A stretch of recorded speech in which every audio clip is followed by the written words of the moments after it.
Let's get it here. Early on a Monday morning. Let's get it. It's going to be a good one. How can it not be? I got a breakfast of 2-liter bottle of Coke Zero.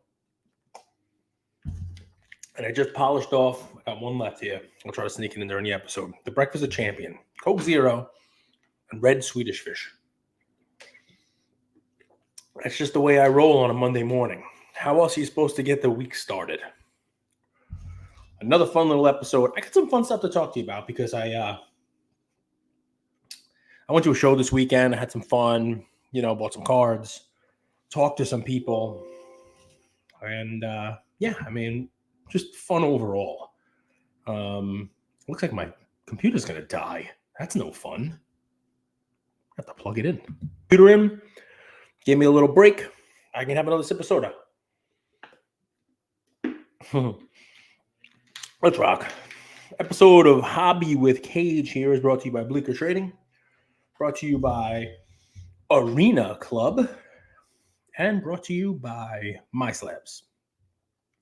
Ooh, a text. How did all of the stupid star cards do in that golden auction? I didn't get a chance to look. A text from someone you all know. Not a fan of the star cards. I'll have to answer that one when we're done here. Oh, man. This is a great hobby. A lot of hobby friends, let me tell you. I really did just get that text. It's pretty funny.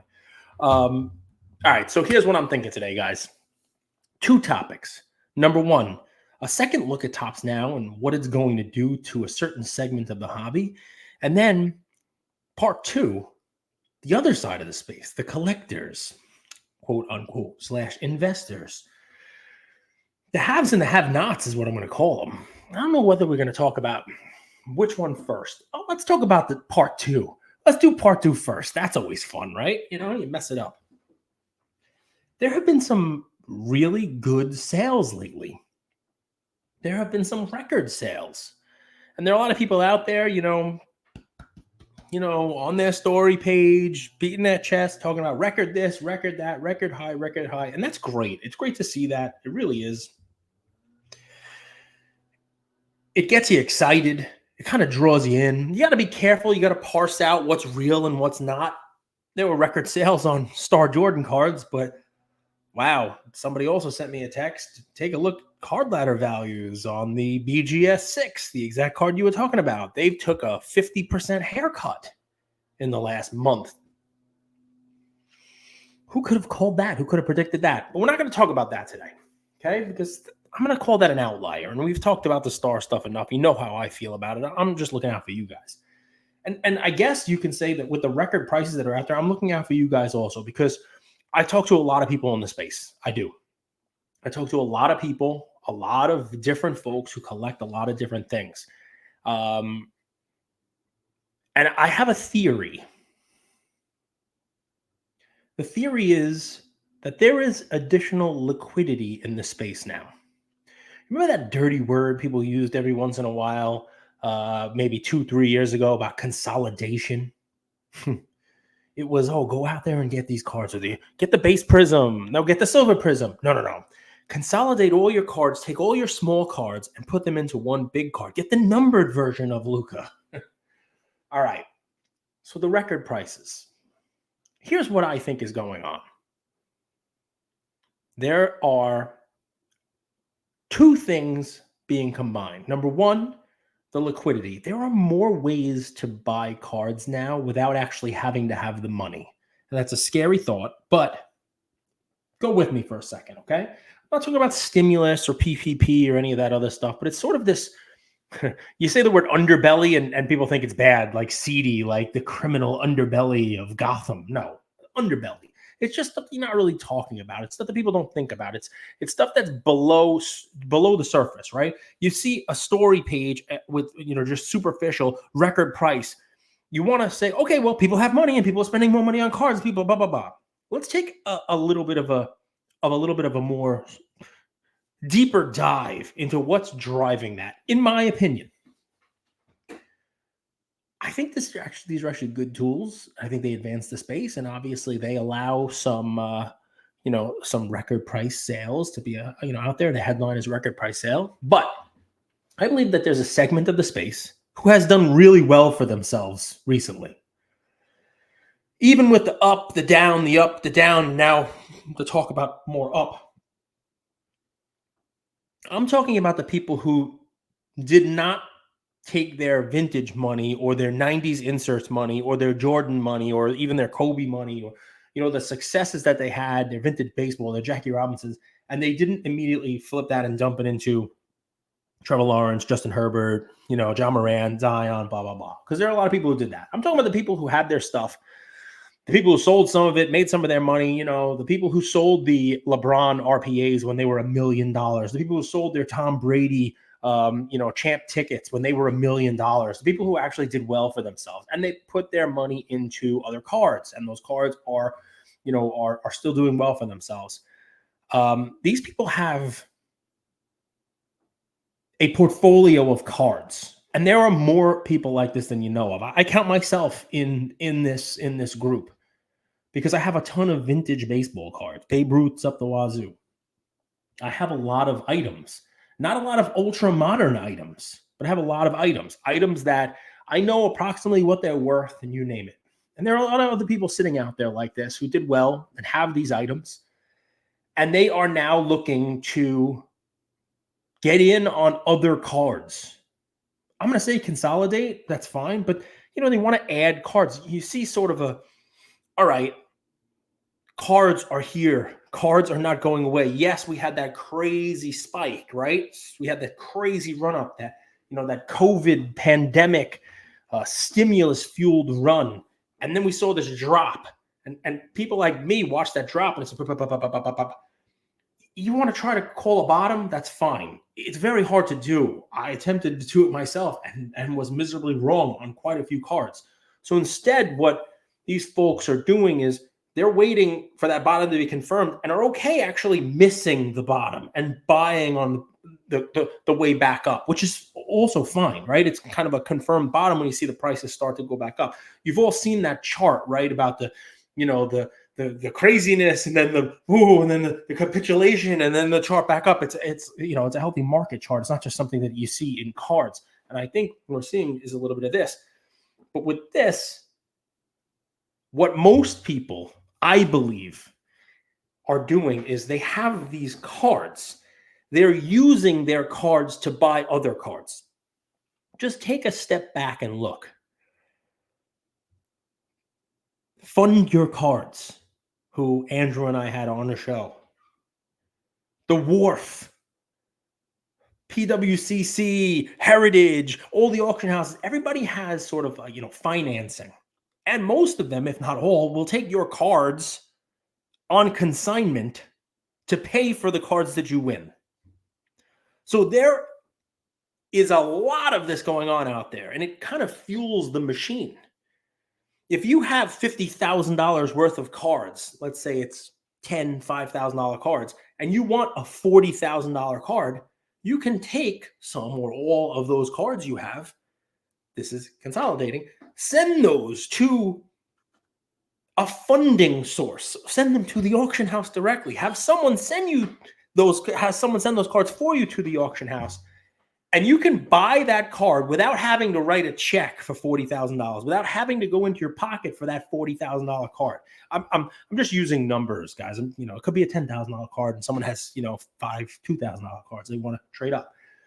It's sort of trading cards. It's as if you were at the National and someone had that card and you guys swapped.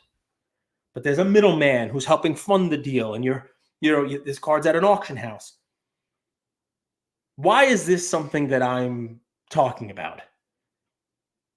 Because I think this is behind all of these record sales, right? I think people have done well. They have their cards, and their cards go into auction to pay for the card. And ultimately, these new cards that they've put in, that they've held in their collection, maybe they're smaller ones, they're going to start setting records for the smaller. And this cycle is, I think, what we're doing. I don't know how long it lasts, because eventually everybody's kind of traded up, right? Everybody's kind of traded their cards into whatever it is they want. But I think that's the cycle that we're in now. I think it's why you're seeing a lot of these record prices, because I think people are okay if they have a $50,000 collection they're okay using a funding source, you naming that $50,000 worth of smaller cards and consolidating that up to a card that may be a $45,000 card. And they're okay giving $50,000 worth of smaller cards to get that $45,000 card.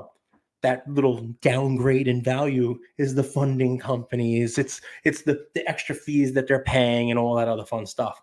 But think about that. If you were at a card show and someone had a $45,000 card and you had 10 $5,000 cards, you might make that trade. Usually the person trading up to get that bigger card has to give a little bit more in other cards. Sometimes not. Some people like the liquidity. But I see a lot of that going. I've talked to a lot of people who are doing that. I'm doing it myself. So, I try not to come on here and just, assumption. I think this is what's going on. I know it is because I'm personally doing it. And it's good, right? Because it means I'm not going into my pocket, right? For additional money on this. But the flip side is, if that's a lot of what's going on, it's a lot of recycling, right? Then is the money actually coming into the space? Or is it just the same stuff churning and churning and churning over again? I guess we'll see, right? I guess we'll see. These that 5%, that 10% that comes off the top on each one of these is going to auction houses, is going to funding companies. I don't think they're putting the money back into cards themselves. But as long as the hobby is growing, think about this for a second. Why I'm not, why I don't think it's a bad thing. These collectors are continuously trading up for the bigger card. And to do so, they're putting their smaller cards for sale in gold and in Fanatics on my slabs, and they're putting these things out there. You would like to think that the newer folks who are coming in, they are going to start off by buying those smaller cards. And the cycle will continue. Maybe. We shall see. But that's one of those things I'm talking about. I believe that is going on widespread in the space right now. And I think it has a lot to do with some of the prices we're seeing. And I also think it explains why you're seeing better numbers for cards, I would say $5,000 and above. I mean, you want to go higher, 10,000 and above, then that's fine too. But the record prices are on those big cards, because I believe what's happening there is the people are using their collections to consolidate into those and are willing to pay a little bit more for those cards. Whereas the $1,000 and less cards, I don't see the same kind of strength. I don't see the same kind of record prices. Although I guess maybe people are not publishing those because they don't make as good of a headline. Who knows? That's just what I'm seeing. And again, what I'm doing. So that's one side. Two, fun one. Who does that impact, right? Because that's one side of the space. And that's an important side of the space. You need people who actually want to hold these cardboard pieces, right? It can't all just be flippity dippity. There's got to be a set collector, a chaser, a consolidator, someone who's always looking to do this, someone who buys all of the cards of a certain team. My father was a collector of the San Jamilican Qualiminos. That's a fictional team. I don't know where he came up with that, but that's what he used to say all the time. But you're a Raider fan. You want to be a collector of Max Crosby cards and collect all of them. Like, you need that. This trade up crew, whether it's the Michael Jordan people who are all measuring themselves against each other. You saw those kids in high school that did that. I don't know why. Everyone always lost to me. But I'm not in the Jordan measuring contest right now. My Jordan collection would not measure up to what these guys have. But it's a fun little thing, right? It's an interesting social experiment in that world, right? You have a hierarchy, literally a poster with hierarchy, my friend Cajun. And people want to, I would imagine the next thing that Cajun does maybe in 2025 is Jordan collector hierarchy. And maybe tier 1 has, Chris Hoge and, Josh Dawson and, all these folks. And then tier 2, and then they could fight with each other. Like, I've got to pick up this card and go up to tier 1 of the Jordan collector hierarchy. You laugh, but you shouldn't, because there is a lot of that in this space. It drives a lot of this. People want to have a card that they can show and hear people say, whoa, that's awesome. Look at that card. It does drive a lot of this. There is ego to this. It's part of why social media and Instagram and you name it have helped drive this thing forward. You want to be able to show off that PSA 10. You want to be able to flaunt it and go, look at the cards I have. Woo-woo. I'm moving up the hierarchy of collectors of this specific person. It's not as far-fetched as some of you may think. Trust me, it's part of the psychology of this entire experiment we call the hobby. I could do a whole nother episode on this, and maybe I will, but so I want to keep it 15 minutes for each one of these episodes. I'm going to do it. I don't care. I'll do 2 minutes, and then maybe we'll stretch it out.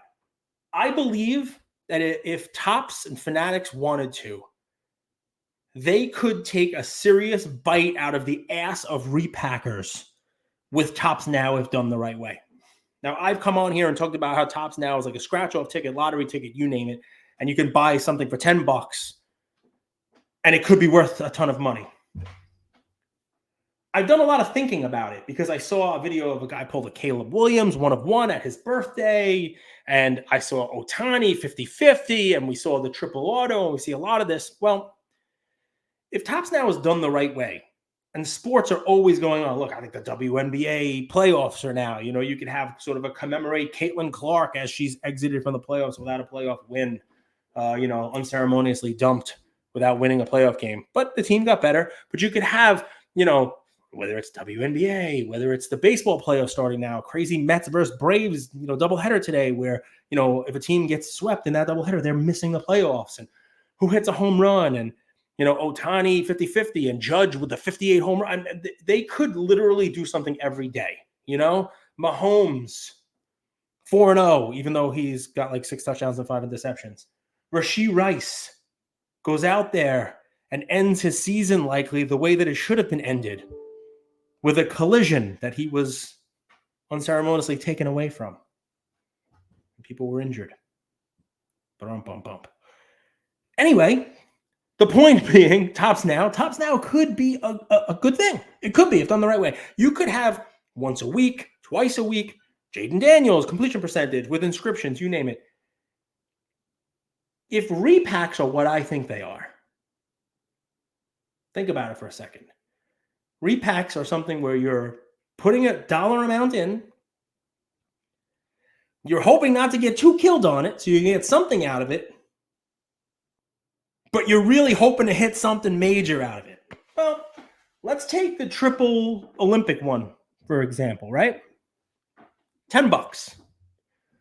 Let's say most repacks are $50. So you buy 5 of them. Okay. Well, the cards are selling for $4 or $5 each on eBay by themselves. Just the base cards. So you bought 5, you paid $50, and you can get $25 back. Sounds like a repack. Sounds just like a repack.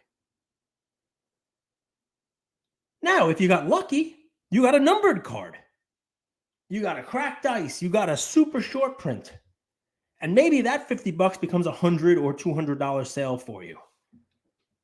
But here's something you don't really get in too many repacks. I saw Arena Club does this with the real chases. I saw a Luka Gold Kaboom come out of a Arena Club slab pack. So there are ones that have sort of real home runs in them, right? For the most part, you're paying that $50 to try to get 100 or 200. But that $50 on Topps Now, what if you got the triple? What if you got the triple 101 that's selling for $1,000? Triple auto 101. I saw Bro Namath hit the Steph Curry red auto. I think it's Steph's first on-card Topps auto in a licensed, item. Think about that for a second. You have the Olympics. There's going to be World Cup. There's always some kind of sport going on. The baseball playoffs going to go for the next month. Then you're going to have football really get into it. And some rookie's going to do something every week. If done the right way, Topps Now could become what the repackers are trying to do, which is give somebody the ability to spend $50, not get too crushed on it with setting a floor, but also have a chance for some sort of a real cool item. If nobody really wants the cards that are in the repacks, and everybody just wants the ability to buy it, if it's not good, sell it back. If it is good, sell it back for more than what I paid. Doesn't Topps Now do that? As long as they can get the stuff in people's hands quickly, and with the redemptions, they kind of are, right? With those redemptions. And there's an extra layer being baked in if they do it the right way. You could repack a repack with the tops now. Think about what they did with the like a secondary market for the repack, right? Think of what they did with the triple auto. If you got an SP, didn't necessarily mean that you're getting the triple auto. It came in a separate pack with a different wrapper, so you knew you were getting that you didn't just get the base cards. You're getting something good, and people were reselling them for thousands of dollars. So they can be the repacker, and then let you be a repacker. Let you be a secondary with a mystery pack as well. It's interesting. I did a lot of thought about it. It's funny because I wanted to get this into the same episode because on the one side, we talked about collectors consolidating their cards and taking stuff that they've owned, stuff that is appreciating in value and trading up to a card they really want that's worth more and building up and the hierarchy of collectors and building their collection, and squeezing the better cards out by consolidating and how that's healthy for the space and how it may free up some of their smaller cards for other people to get into and continue that chase, continue that consolidation, continue chasing these higher and higher value cards. And that's what's driving the record price. But on the other end of the spectrum, not everybody's coming in chasing that $2,000 Michael Jordan card and hoping to stack 10 of them so that they can one day buy a $20,000 Jordan card. They want some fun. They want some chance. They want some risk with the ability to make some money. I talked about the gambling aspect of this. It's less about the card and more about the chance to get something, right? You open up your Topps Chrome to hope to get a Wemby that pays for the box and then some. People talk about this. It's just part of the space. That's what repackers are all about. Buying the cards, putting together something that when they sell it, they can make money on. Perfectly fine. I know Topps is making plenty of money on their Topps now. But when you buy it, you have a chance to hit. If I were a repacker, I'd be pretty nervous. Not about other repackers, but about Fanatics. They don't have to create a repack. They're creating a new card. And they have the benefit of the licensing, of the Getty images, of the fact that they can print something new and relevant and ready to go from some event that happened that day. And they're even going one step further. Think about this Ohtani product that's coming out. An Ohtani 50-50 product. Like they got a Wemby product. That's interesting stuff. They can just mobilize really quickly and capitalize on what is hot right now. And if nothing else, this space has shown you that there is money to be paid for what's hot right now. And if you don't believe me, just take a look at the Ohtani baseball and golden auctions and how much it's selling for. I think if you're being honest, that price has to surprise you. It definitely surprises me. Interesting stuff. I don't want to keep this too long. I got a million episodes in this weird little brain for you guys. But, I hope you're enjoying these. If you're not, let me know. If you are, let me know. I love the DMs that I get. I love the comments on the YouTube. And, if you're watching this, if you're one of the first 1,000 people in the first 24 hours that usually downloads this either on YouTube or on Apple, Spotify, you name it, support the guys that are supporting me. Bleecker Trading, check out their new location on the west side. Got a cool Pokemon event coming up on October 14th. Schools are closed and stuff. I think it's Columbus Day, so I might try to make it there with my son. My Slabs auctions every Friday, and Arena Club, check out their repacks. Talk to you guys soon. Take care, everybody.